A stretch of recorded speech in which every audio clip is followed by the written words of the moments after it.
Hi, welcome to the Chapter Books channel. You know what's fascinating? Two people can have the exact same income, the exact same job, the exact same education, and one will be wealthy while the other lives paycheck to paycheck. It's not because one is smarter, it's not because one works harder, it's because of how they think about money. Financial writer Morgan Housel spent years studying the wealthiest people in the world and the poorest. He looked at people who made millions and lost it all. He looked at people who made modest incomes and built substantial wealth. And he discovered something profound. Money is psychological, more psychology than mathematics. This book, The Psychology of Money, challenges everything you think you know about finances. It's not another book telling you to save more and spend less. It's not about complex investment strategies or getting rich quick. It's about understanding the mental and emotional forces that actually control your financial life. In the next 20 minutes, we're going to explore the hidden psychology behind money. By the end, you'll understand why intelligent people make terrible financial decisions, and more importantly, how to avoid that trap yourself. And stick around, because near the end of this video, I'll share the one silent mistake that destroyed a fortune of hundreds of millions of dollars. A mistake you might be making right now without even knowing it. Part 1. The Role of Luck and Risk. Housel starts his book with a deceptively simple question. Why are some people rich? The obvious answer seems to be that they worked harder or were smarter. But Housel challenges this. He spent years studying the actual biographies of wealthy people, and he found something that nobody talks about: luck. Now, before you dismiss this, hear him out. There was a man named Ronald Reed who lived a humble life in Vermont. He was a janitor. He didn't make much money. By any conventional standard, he would never become wealthy. But when he died, he left $9 million to charity. $9 million.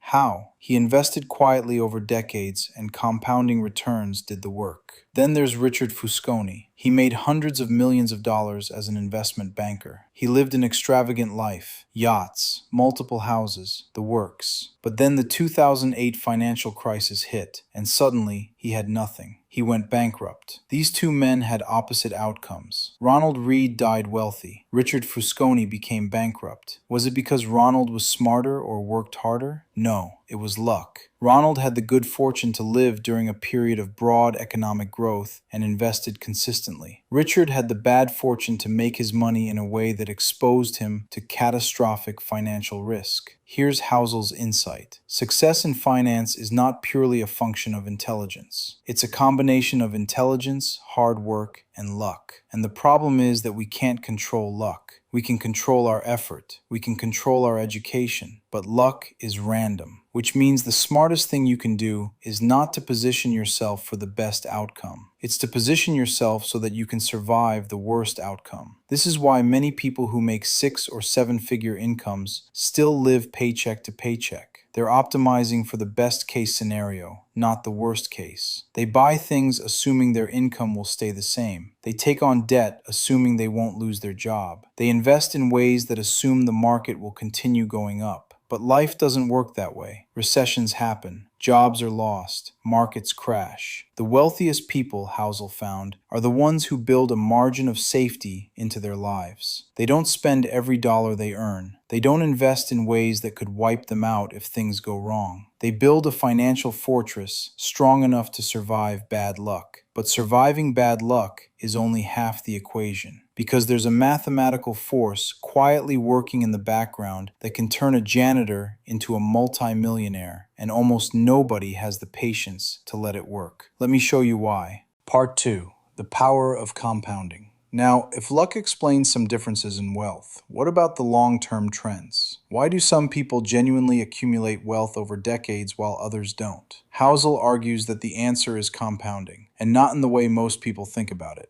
Everyone's heard Einstein supposedly called compound interest the eighth wonder of the world. If you invest $1,000 at 7% annual returns, over 30 years it becomes $7,900. Over 50 years, it's nearly $30,000. That's powerful. But here's what's interesting. Most people know this intellectually, but they don't actually behave according to this understanding. Housel gives the example of two investors. One starts investing at age 25 and invests consistently until age 35. Then they stop. The other person waits until age 35 to start investing and continues until age 65. Who has more money? Almost always, the person who started earlier has more, even though they invested for half as long. But here's the psychological problem. When you're young, compound returns are invisible. You invest $1,000 and 30 years later you have 10,000. It didn't feel like much was happening for the first 10 years. For the first 5 years, your investment grew so slowly that you could barely see the growth. So most young people don't do it. They think they're too young to worry about investing. They'll start later, but they miss the invisible decades where their money is quietly compounding. By the time they notice, it's too late. The wealthy people that Housel studied were the ones who were willing to ignore the first 10 years of boring, invisible growth. They just kept investing. They trusted the math. And then, suddenly, the compounding kicked in and their money exploded.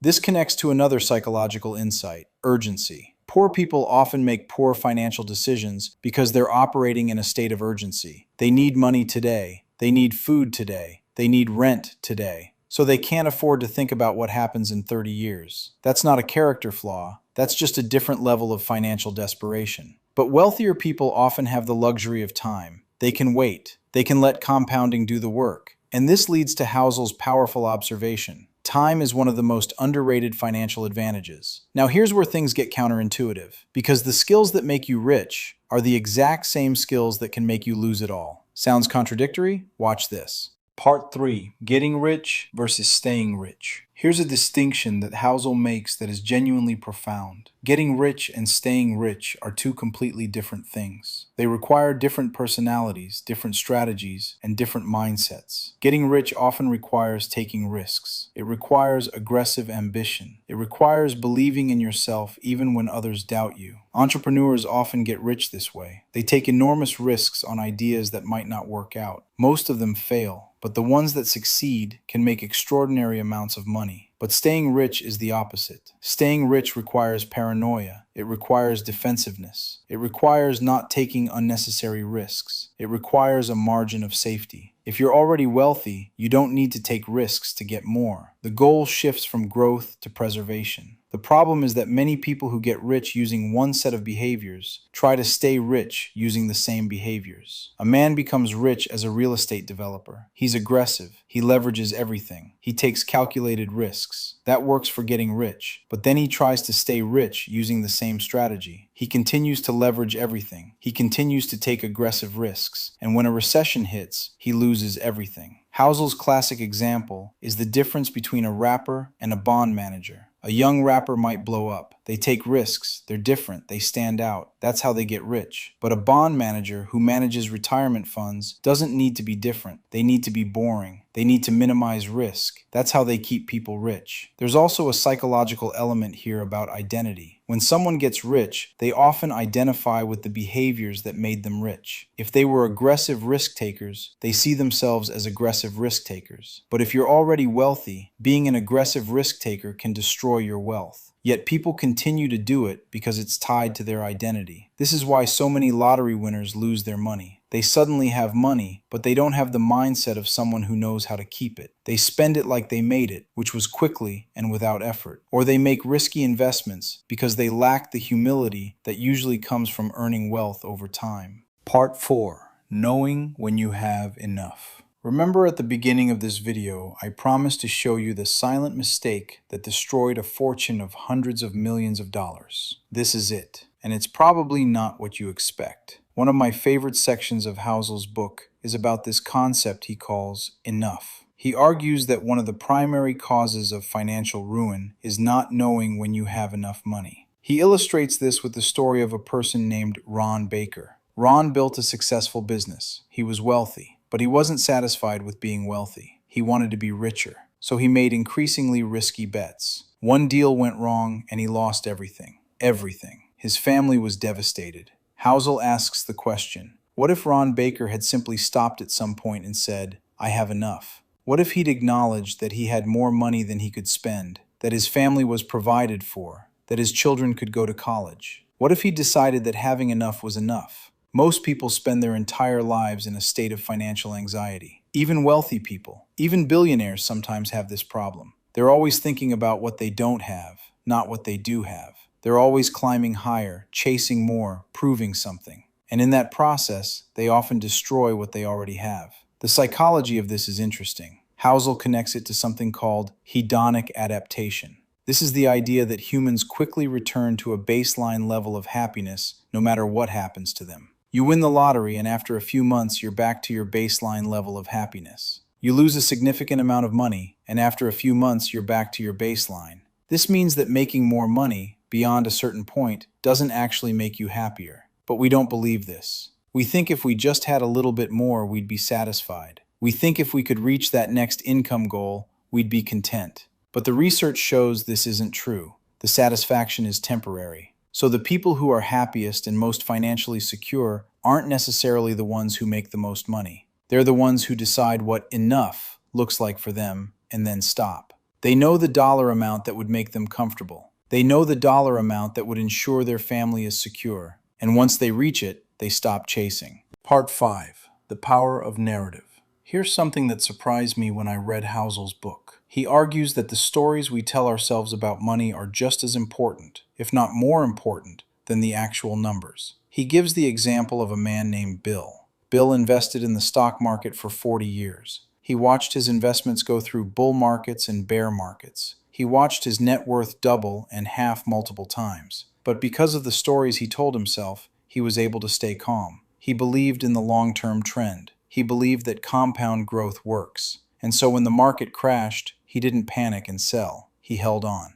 Contrast this with Bill's neighbor, who listened to different stories. He heard that the market is risky. He heard that you need to time the market perfectly. He heard that crashes are catastrophic. So when the market fell, he panicked and sold at the worst possible time, locking in losses. Both men were exposed to the same market movements, but their outcomes were completely different because of the narratives they believed about money and investing. Housel also talks about the narratives we tell ourselves about what wealth means. Some people believe that to be wealthy, you need a big house and a fancy car and jewelry. So even if they make good money, they spend it all on these status symbols. They look wealthy, but they're not actually wealthy. They don't have savings or investments. Others believe that wealth is invisible. You don't know who's actually wealthy because truly wealthy people don't spend their money on status symbols, so they quietly accumulate assets while appearing ordinary. These are different narratives leading to different financial behaviors. And the interesting thing is, neither narrative is objectively right or wrong, but one leads to financial security and one doesn't. Part 6. Tail Risk and the Importance of Paranoia. Towards the end of his book, Housel introduces a concept from probability theory called tail risk. This is the idea that most of what happens in life is normal, but occasionally something extreme happens. In finance, a tail risk is an extreme market movement that most models don't predict because it happens so rarely. The 2008 financial crisis was a tail risk. It wasn't supposed to happen. The mathematical models said it was nearly impossible, but it happened anyway. And millions of people were financially devastated because they hadn't prepared for this tail risk. Housel argues that because tail risks are rare and usually don't happen, most people don't prepare for them. They assume their income will be stable, so they don't build an emergency fund. They assume the market will go up, so they invest aggressively. They assume their job is secure, so they spend every dollar they make. But if you actually want to be financially secure, you need what Housel calls some paranoia. You need to acknowledge that tail risks exist. You need to prepare for them even though they probably won't happen. You need an emergency fund. You need insurance. You need to be conservative even if it means leaving some money on the table. This connects to another insight from Housel. The goal of financial planning should not be to maximize your returns. It should be to maximize your life. And to maximize your life, you need a certain level of financial security. That security requires not taking unnecessary risks. Part 7. The Role of Behavior. One of Housel's most powerful conclusions is that when it comes to money, behavior matters more than intelligence. He studied financial advisors and investment managers, and he found that the ones with the best returns weren't necessarily the smartest. They were the ones with the best behavior. What does good behavior look like? It looks like staying invested during downturns. It looks like not panicking when everyone else is panicking. It looks like making boring decisions consistently over decades. It looks like resisting the urge to keep up with others' spending. It looks like being willing to look ordinary while becoming actually wealthy. Housel's point is that you can read all the investment books you want, but if your behavior is poor, you won't succeed financially. You might actually harm yourself with knowledge because you'll be overconfident. A person with a simple investing strategy and good behavior will do better than a genius with poor behavior. This is why financial planning is ultimately more about psychology and behavior than about mathematics. Anyone can calculate the theoretical best strategy, but living that strategy, actually executing it, is the hard part. And the people who succeed are the ones who are emotionally disciplined enough to do the boring, unsexy thing day after day after day. What is the takeaway of this book? So, what's the real lesson from the psychology of money? It's that money is not a math problem, it's a behavioral problem. And the behaviors that lead to financial success are not complicated. They're boring. Save more than you spend. Invest consistently for decades. Don't panic during downturns. Build a margin of safety into your life. Know what enough looks like for you. Tell yourself empowering narratives about money and be willing to look ordinary while becoming actually wealthy. The people who follow these principles don't always become millionaires, but they do build financial security. They do get to sleep at night without financial anxiety. They do have the freedom to make choices in life based on what they want, not what they desperately need. If you want to read deeper into these ideas, I'll leave a link to The Psychology of Money by Morgan Housel below. It's one of the most important books anyone can read about personal finance. Not because it teaches you complex strategies, but because it teaches you how to think about money in a way that actually leads to wealth. If you found this helpful, please subscribe to the chapter for more book summaries. I release new videos every week exploring the ideas that will transform how you think about life. And here's a question for you. What does enough look like for you? Drop your answer in the comments. I read every single one. If you want the full experience of The Psychology of Money, narrated by the author himself, it's available on Audible, and I've linked a free 30-day trial in the description. Thanks for watching.